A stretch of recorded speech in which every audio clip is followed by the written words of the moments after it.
نحمده ونستعينه ونصلي على رسوله الكريم اما بعد جنت میں داخل ہونے والوں کی صفات نبی صلی اللہ علیہ وآلہ وسلم نے فرمایا کہ جنتی جب جنت میں جائیں گے تو ان کا جو قد ہوگا ہر جنتی کا وہ آدم علیہ السلام کے قد کے برابر ہوگا. اور آدم علیہ السلام کا قد کتنا تھا؟ 60 ہاتھ. 60 ہاتھ ان کا قد تھا. اتنا ہر جنتی کا قد بنے گا. اور ہر جنتی کی جو عمر ہوگی وہ 33 سال ہوگی. نہ اس سے کچھ کم ہوگی اور نہ اس سے زیادہ. اور ہر جنتی کو جو حسن ملے گا وہ یوسف علیہ السلام کا حسن ہوگا. اور جو اخلاق ملے گا وہ محمد رسول اللہ صلی اللہ علیہ وآلہ وسلم کا اخلاق ملے گا. ہر جنتی جو جنت میں داخل ہوگا وہ ان صفات کا متحمل ہوگا. نہ اس میں تغیر و تبدل ہوگا، نہ اس میں عمر ڈھلے گی. ہمیشہ 33 سال کی عمر، نہ ختم ہونے والی زندگی، بلکہ حسن بڑھے گا، کم نہیں ہوگا. جس طرح کے احادیث میں آتا ہے کہ جنتی اللہ رب العزت کا دیدار کریں گے، اللہ کو دیکھیں گے تو ان کا حسن بڑھ جائے گا، ان کی خوبصورتی میں اضافہ ہو جائے گا. اور جب وہ گھر آئیں گے تو گھر والے ان سے کہیں گے کہ واللہ آپ پہلے کی طرح نہیں ہو، پہلے سے بہت خوبصورت ہو چکے ہو. تو وہ اپنی عورتوں کو دیکھ کر بھی یہ کہیں گے کہ واللہ تم بھی پہلے جیسی نہیں ہو جیسا ہم تمہیں گھر میں چھوڑ کر گئے تھے. گویا کہ حسن اور جوانی میں اضافہ تو ہوگا لیکن اس میں کمی نہیں ہوگی. ہمیشہ ایسی زندگی ہے، ہمیشہ نہ ختم ہونے والی زندگی. بھائیو ہم تھوڑا سا اس پہ غور کریں کہ ہمیں یہ اپنی عارضی اور فانی زندگی یہ قربان کر دینی چاہیے اللہ کی رضا کے لیے. ہم اس دھوکے والی زندگی سے اس کے فریب میں ہیں، ہم اس کی خوشیاں حاصل کرنے کی کوشش کرتے ہیں. یقین مانیے ہمیں در حقیقت صرف آخرت کی تیاری کے لیے اپنی دنیا میں ہر مصیبت برداشت کرنی چاہیے. اللہ تعالیٰ ہمیں یہ آسان کر دے. ہمارے پتہ نہیں کتنی زندگی باقی ہے، یہ معلوم نہیں ہے کسی بندے کو. دنیا کی زندگی مختصر ہے، پتہ نہیں کب ختم ہو جائے. اس لیے اس آخرت کی زندگی، ہمیشہ کی زندگی پانے کے لیے کچھ محنت کریں، کچھ کوشش کریں. دنیا کے کاروبار چلتے رہیں گے لیکن یہ کاروبار اتنا غالب نہیں آنا چاہیے کہ بندہ نمازوں سے بھی ہاتھ دھو بیٹھے، بندہ قرآن و حدیث کی مجالس سے بھی دور ہو جائے کہ میرے پاس وقت نہیں ہے درس سننے کے لیے، قرآن پڑھنے کے لیے وقت نہیں ہے. کیوں؟ کاروبار ہے. کیا فائدہ ایسے کاروبار ہے؟ کاروبار انسان کا اس حد تک ہونا چاہیے کہ وہ خود کھا پی سکے، بس یہ اللہ کے راستے میں صدقہ کر سکے. اس سے زیادہ ایسا کاروبار کہ جو آپ کو دین سے غافل کر دے، یہ کاروبار آپ کے لیے وبال جان ہے. یہ جنتیوں کا ان کی شکل و صورت اور ان کی جسامت ہوگی. اور باقی صفات تو آپ سن چکے ہیں کہ نہ اس میں ان کو پخانہ آئے گا، نہ پیشاب آئے گا، نہ اس میں بلغم، نہ اس میں تھوک، نہ اس میں ناک سے فضلہ، کچھ بھی نہیں. نہ تھکاوٹ، نہ گرمی، نہ سردی. نہ جانے کیسا موسم ہوگا یہ میرے اللہ کو پتہ ہے. وہاں پر سورج کی روشنی نہیں ہوگی، چاند کی روشنی نہیں ہوگی، وہاں پر اللہ رب العزت کے نور کی روشنی ہوگی. وہاں پر عجیب سما ہوگا. یہاں پر تو انسان کچھ دیر کام کر کے تھک جاتا ہے پھر کہتا ہے سونا ہے. وہاں پر یہ چیز نہیں ہوگی. وہاں پر اللہ رب العزت کی طرف سے خوشیاں ہی خوشیاں. سلام قولا من رب الرحیم، رب کی طرف سے سلامتی ہی سلامتی، خوشیاں ہی خوشیاں، ملاقاتیں ہی ملاقاتیں، دعوتیں ہی دعوتیں، کھانے ہی کھانے، مجلسیں ہی مجلسیں، اللہ کا ذکر ہی ذکر. اور صبح و شام اللہ کا ذکر ہوگا. جیسے انسان سانس لیتا ہے کیوں اللہ کا ذکر آسان ہو جائے. یہ تو تھا جسم. اور جو ان کا اخلاق ہوگا، اللہ رب العزت جب جنتیوں کو جنت میں داخل کرے گا تو جنت میں داخل ہونے سے پہلے وَنَزَعْنَا مَا فِي صُدُورِهِم مِّن غِلٍّ، اللہ تعالیٰ فرماتے ہیں ان کے سینوں میں جو کینے ہیں، جو قدورتیں ہیں، جو حسد اور بغض کی صورتیں ہیں، ہم سب کی سب ان کے سینوں سے نکال دیں. گویا کہ جنتی جب جنت میں جائے گا تو وہ اندر سے اور باہر سے مکمل پاک صاف ہو کے جائے گا. ایسا نہیں ہوگا کہ جنت میں جائے اور اس کے دل میں کسی مسلمان کے بارے میں کینہ ہو، حسد ہو، کدورت ہو، یہ چیز نہیں ہوگی وہاں پر. اسی لیے کوئی ادنا درجے والا جنتی اوپر اعلیٰ درجے والے جنتی سے حسد نہیں کرے گا. دنیا میں تو ایسے ہوتا ہے کہ جس کے پاس چھوٹی گاڑی وہ بڑی گاڑی والے کو للچائی نظروں سے دیکھتا ہے، لیکن جنت میں ایسا نہیں ہوگا. اللہ تعالیٰ وہ پرزہ ہی نکال دیں گے جو پرزہ انسان کو ایسی سوچے دلاتا ہے. جو بندہ جس مقام پہ ہوگا وہ خوش ہوگا، وہ سمجھے گا میں ہی بس خوش ہوگا، وہ کسی سے حسد نہیں ہوگا، کسی کے بارے میں بغض نہیں ہوگا. حدیث میں بھی آتا ہے، لیکن یاد رکھو کہ یہ اپنی کان چھانٹ ہم یہاں پر کر جائیں، کیونکہ حدیث میں آتا ہے کہ جب جنتی جنت میں جانے لگیں گے تو پل صراط سے گزرنے کے بعد اللہ تعالیٰ ایک مقام پر مومنوں کو کھڑا کرے گا.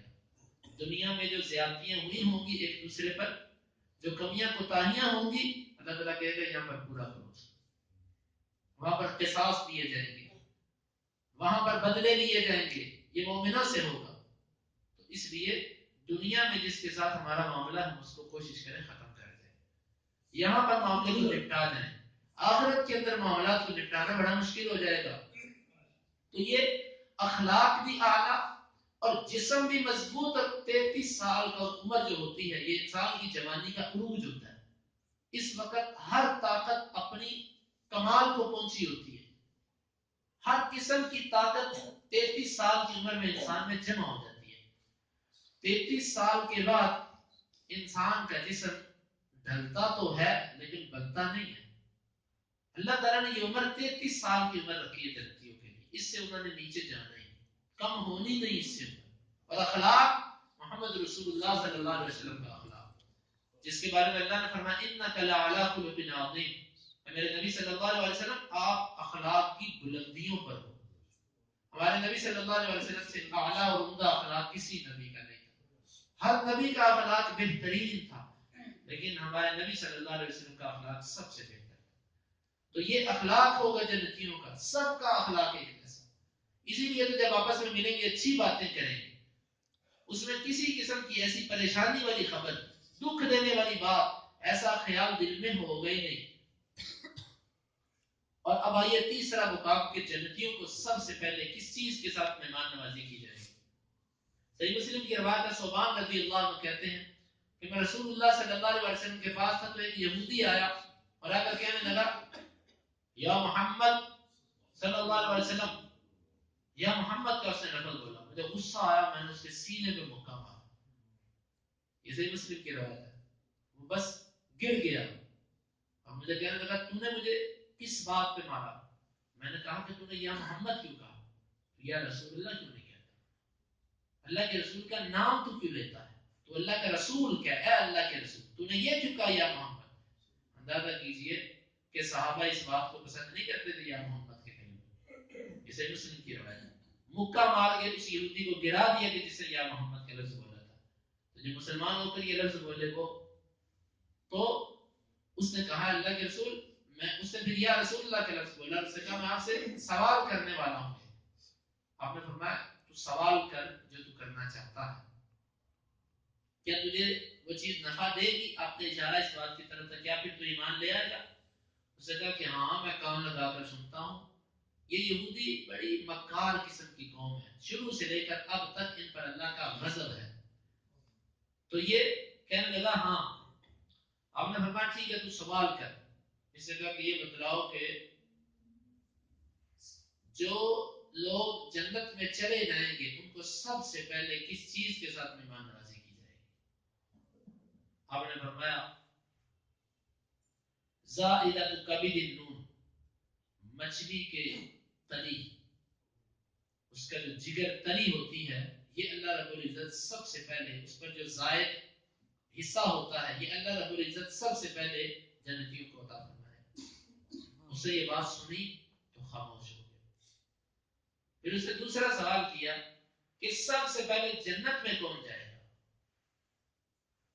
یہ تو سمجھ آ گئی کہ پہلی خوراک مچھلی کی تری، اس کا جو زائد حصہ ہوتا ہے وہ اللہ رب العزت دے گا جنتیوں کو. لیکن سب سے پہلے جنت میں جائے گا کون؟ آپ نے فرمایا الفقراء المہاجرون، فقیر لوگ اور اللہ کے لیے ہجرت کرنے والے. وہ فقیر کے جنہوں نے اللہ کے لیے ہجرت کی، ایک تو ہے فقیر، دوسرا ہے مہاجر، اللہ کے لیے ایک جگہ کو چھوڑ دیا، سوسائٹی چھوڑ دی، علاقہ چھوڑ دیا، محلہ چھوڑ دیا، ملک چھوڑ دیا، ضلع چھوڑ دیا، صوبہ چھوڑ دیا اللہ کے لیے. یہ مہاجر ہے. یہ فقیر بھی ہے، مہاجر بھی ہے. یہ جنت میں سب سے پہلے جائے گا. اس نے کہا اللہ کے رسول تیسرا سوال کہ سب سے پہلے جنتیوں کو مچھلی کی تری کے مہمان نوازی کے بعد اور کیا دیا جائے گا؟ اب نے فرمایا ایک بیل ذبح کی جائے گی جو جنت کے اطراف سے چلتی رہی ہوگی، اس کو ذبح کیا جائے گا اور وہ جنتیوں کو پیش کی جائے گی. خاموش ہو گیا اور کہنے لگا یہ وہ سوالات تھے کہ جن کو دنیا میں سوائے نبی کے نہیں بتا سکتا تھا. پھر اس نے کہا میں ایک اور سوال کرتا ہوں. انہوں نے فرمایا کرو.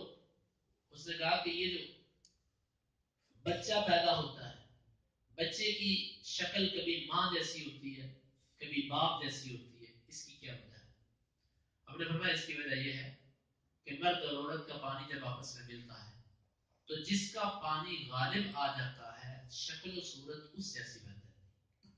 اگر عورت کا پانی غالب تو بچہ اپنی ماں پہ یا اپنے نانے پہ یا نانی پہ یا ننیال پہ اوپر کسی پر بھی جا سکتا ہے. اگر مرد کا پانی غالب رہے تو پھر بچہ اپنے ددیال میں سے کسی پر جا سکتا ہے یا اپنے باپ جیسا ہو سکتا ہے، کسی پر جا سکتا ہے. ہم نے فرمایا یہ وجہ. اس نے جب یہ بات سنی اس نے کہا کہ ان چیزوں کا جواب نبی کے سوا کوئی نہیں دے سکتا. لیکن یہودی ایمان لانے والے لوگ نہیں ہیں. میں نے یہ روایت اس لیے پیش کی ہے کہ جنتیوں کو سب سے پہلے اللہ رب العزت جو چیز پیش کریں گے وہ چیز ہم نے دنیا میں کبھی کھائی نہیں، وہ چیز ہم نے کبھی دنیا میں کھائی نہیں ہے. اور اللہ رب العزت وہ کیسی خوراک ہوگی جنت کی. ابن عباس رضی اللہ تعالیٰ عنہ فرماتے ہیں کہ جنت کی چیزوں میں سے اس وقت دنیا میں صرف نام ہے. کیا مطلب؟ کہ نام تو ہے دنیا میں کہ دنیا میں کیلا موجود ہے اور جنت میں بھی کیلا ہے، لیکن دنیا کے کیلے اور جنت کے کیلے کی آپس میں کوئی نسبت ہی نہیں ہے. کیا وہ بھی کیلا ایسا لمبا ہوگا پیلے رنگ کا ہوگا؟ یہ نہیں کہہ سکتے کیونکہ اللہ تعالیٰ فرماتے ہیں کہ مالا عین رأت ولا اذن سمعت ولا خطر على قلب بشر. نہ کسی آنکھ نے دیکھا، نہ کسی کان نے سنا اور نہ کسی کے دل میں آج تک وہ کھٹکا ہے.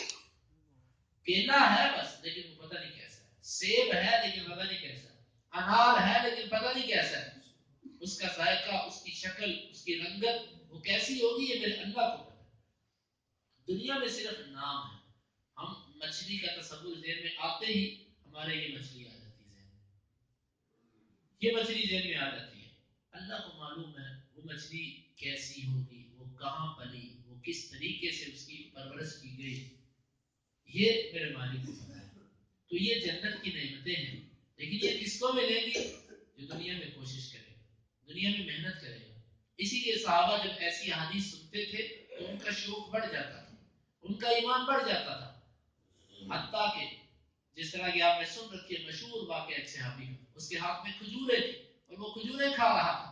جب اس نے جنت کا اعلان سنا، جنت کی اس نے ندا سنی تو اس نے کھجوریں پھینک دی اور دوڑ لگا دی. اس نے کہا میں اتنی تاخیر بھی نہیں کر سکتا اس جنت کے لیے کہ کھجوریں کھا لوں. دنیا کی کھجوریں کھانے پر مجھے ٹائم نہیں لگے گا تو میں کیوں اتنی تاخیر کروں جنت کے لیے. میرے بھائیوں، میرے دوستوں، اس جنت کے لیے کوشش کریں، اس کے لیے محنت کریں، اس کے لیے اپنے دل کو اس سے لگا کے رکھو، اس سے جوڑ کے رکھو کہ اس کے گھر کیسے ہوں گے، اس کے بازار کیسے ہوں گے، وہاں پر تکیے کیسے ہوں گے، وہاں پر مجلسیں کیسی ہوں گی. پھر بندے کی نظر میں دنیا کی زندگی جو ہے وہ بے رغبتی ہو جاتی ہے دنیا سے. اسی لیے تو سوچو ہمارے نبی صلی اللہ علیہ وسلم نے ساری زندگی ہمارے نبی کے گھر کھجور کی چٹائی رہی، اور ساری زندگی ہمارے نبی صلی اللہ علیہ وسلم کے گھر میں کون سے تکیے رہے ہمارے نبی صلی اللہ علیہ وسلم کے گھر میں. اسی لیے جب عبد الملک بن مروان کے دور میں نبی صلی اللہ علیہ وسلم کی بیویوں کے حجرات کو گرایا گیا، حجرے جو ان کے گھر تھے جب ان کو گرایا گیا تو لوگ بہت روئے. اس لیے روئے، ائمہ محدثین نے بھی یہ بات چاہی کہ ان کو نہ گرایا جاتا، لیکن مسجد کی توسیع کا معاملہ تھا. وہ معاملہ اللہ عالم بالصواب.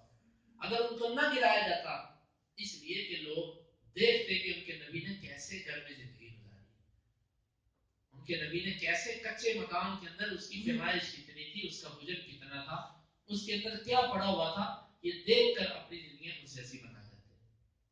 اور یقین مانو کہ ہمارے گھر میں اتنا سامان ہوتا کہ شاید اس وقت کے کسی بادشاہ کے پاس بھی اتنا سامان نہ ہوتا جتنا سامان ہمارے گھروں میں ہوتا ہے، اور ہم ہر چیز ضرورت سے زائد جب تک ہمارے گھر میں جمع نہیں ہو جاتی ہم اس وقت تک مطمئن نہیں ہوتے۔ میرے بھائیوں، یہ دنیا ہے، اس سے پیٹ نہیں بھرے گا، پیٹ انسان کا مٹی ہی بھرے گی۔ نبی صلی اللہ علیہ وسلم نے فرمایا کہ جیسے جیسے عمر بڑھتی جاتی ہے امیدیں جوان ہوتی جاتی ہیں، انسان کی آرزویں جوان ہوتی جاتی ہیں۔ اللہ کے بندو، فیہ فلیتنافس المتنافسون، اگر دوڑ لگانی ہے، مقابلہ کرنا ہے تو آؤ جنت کے لیے کرو، جنت کے لیے کچھ تیاری کریں۔ اللہ تعالیٰ جنت کی محبت ہمارے دلوں میں ڈال دے، اپنی محبت ہمارے دلوں میں ڈال دے۔ اللہ تعالیٰ ہمیں جنت الفردوس کے اندر اپنے پیارے نبی صلی اللہ علیہ وسلم کے گھر کے سامنے گھر عطا فرمائے۔ اللہ تعالیٰ سے کچھ مشکل نہیں ہے، ہم جنت الفردوس میں تیرے نبی کے ساتھ گھر چاہتے ہیں۔ میرے مالک تو ہماری کوتاہیوں کو معاف فرما، ہمارے اندر اخلاص پیدا فرما۔ اللهم انفعنا بما علمتنا وعلمنا ما ينفعنا وزدنا علما۔ اللهم اقسم لنا من خشيتك ما تحول به بيننا وبين معصيتك، ومن طاعتك ما تبلغنا به جنتك، ومن اليقين ما تهون به علينا مصائب الدنيا، متعنا اللهم بأسماعنا وأبصارنا وقواتنا أبدا ما أحييتنا، واجعله الوارث منا، واجعل ثأرنا على من ظلمنا، ولا تجعل مصيبتنا في ديننا، ولا تجعل الدنيا أكبر همنا ولا مبلغ علمنا، ولا تسلط علينا من لا يرحمنا، وآخر دعوانا